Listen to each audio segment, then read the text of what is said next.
নমস্কার বন্ধুরা, দান ধর্ম হচ্ছে মহান ধর্ম। যদি আপনি দান করেন তাহলে আপনি দেখবেন এই দানের কত সুন্দর ফল আপনি পাবেন, কত ভগবানের কৃপা পাওয়া যায় এই দান করে। তো মনে রাখবেন, যখন আপনি দান করছেন কোনো বাসনা কামনা নিয়ে আপনি দান করবেন না, আপনি আপনার মনের ইচ্ছায় দান করবেন। এই শ্রাবণ মাসের 15 দিনে আপনি কিছু দান করলে আপনার সংসারে সুখ সমৃদ্ধি ভগবানের কৃপার বৃষ্টি হবে।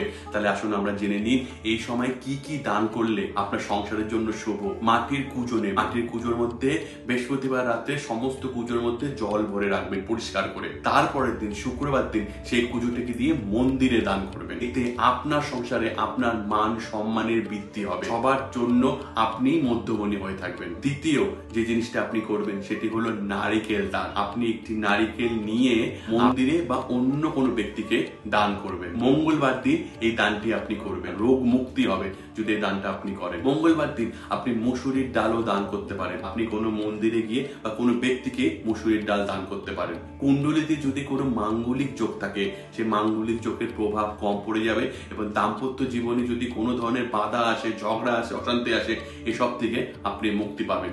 শুক্রবার দিন নুন বা লবণ মন্দিরে বা কোনো ব্যক্তিকে দান করবেন। নুন দান করলে শুক্র প্রসন্ন হয়, তার সাথে সাথে মা লক্ষ্মীর কৃপাও পাওয়া যায়। এর ফলে সংসারে সুখ সমৃদ্ধি এবং অর্থ আসে, আপনার সংসার শান্তিতে ভরে ওঠে। এই শ্রাবণ মাসে আপনি যদি এই দানগুলো করেন তাহলে দেখবেন আপনার সংসারে ভগবানের অশেষ কৃপা সব সময় থাকবে। কিন্তু একটা জিনিস সবসময় মনে রাখবেন, মনে কোনো স্বার্থ নিয়ে দান করবেন না।